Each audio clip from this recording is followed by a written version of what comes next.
feel-good breakfast show Expresso here on SABC3 on this Thursday morning. Now, as we all know, that gangsterism and drug abuse is quite a big problem in South Africa and has been in the news lately. And of course, with reports saying that even schools in some of the Cape areas have actually been closed down as a result of gang violence. Lives have been taken as a result of this. And a lot is being done to try and fight the problem of drug addiction that finally actually lends itself to gangsterism. But I guess the big question is, how do we tackle this, and is there actually a solution? Take a look at this.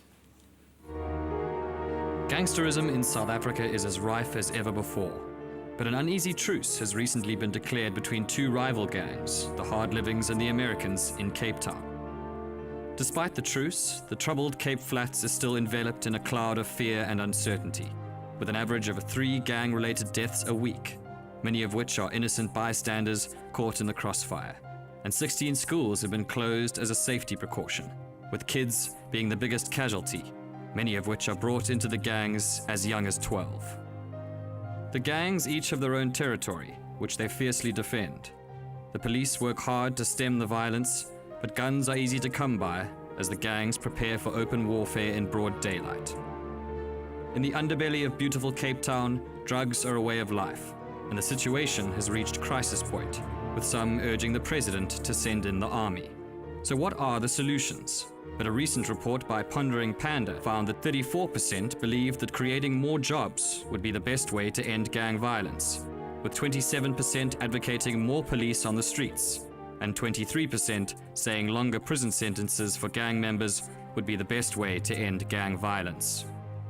Young people have offered the solutions they think will work best to help fight gang violence, but with no end in sight and the casualties piling up, South Africa is left with the question of how to eliminate this plague in our society.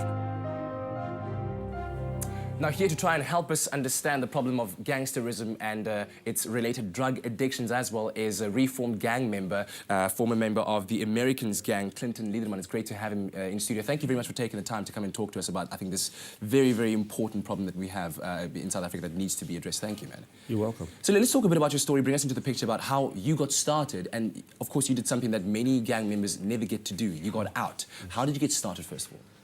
I started.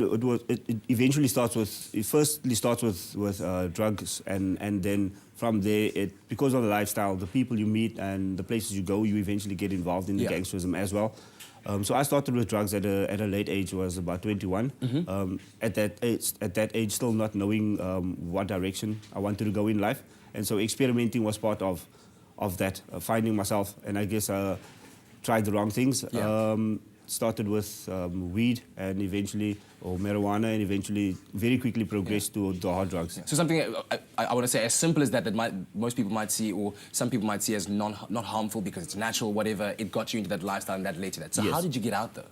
9 years later, I had nothing to lose anymore. I lost it all. I had my own home, I had my car, I lost my family. Everyone that meant anything to me have wanted nothing to do with me, and I just got to a point where I asked myself the question: what was this where I really wanted to end up? Yeah. And that sent me on a journey of discovering myself again. Yeah.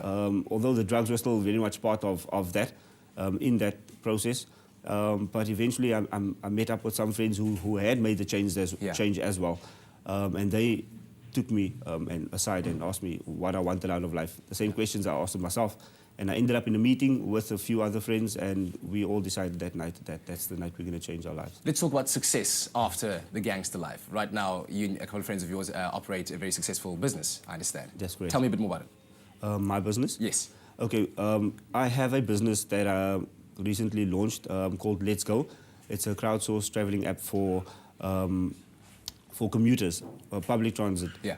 And I'm busily working on it now, and I'm getting some developers together, getting the app out. But I'm also involved at an organization called Art Labs, and Art Labs is really what I am, where my heart is at, because Art Labs is a community-based organization. Okay. And it was a group of drug addicts and gangsters that started the organization. And the organization now has presence in 18 countries. Wow. And the management team is mainly comprised of ex-gangsters and drug addicts. That is amazing. So you're going out there and really using your skills and talents to pull Yes. members back into the community and trying to let them be contributing members of the community. That is correct. And it's all about using the energy and using that creativity that you have to be a drug addict and to sell drugs and all of these things. You need a lot of creativity and you need energy. And so it is harnessing all of that for social good. And that is exactly what we've done. I'm sorry, I've got one more question to ask you. If you were to advise the powers that be right now that have the power to change certain things, what would you tell them to do now to help fight gangsterism and drug addiction? It is offering the young people alternatives. While you're on drugs, the only thing you want to do, especially when you're addicted for a long time, the one thing you really want is it is not really your next hit. It is, how am I going to get out of this? You want to really stop. But there's just no hope. Offering hope to young people, that is the key.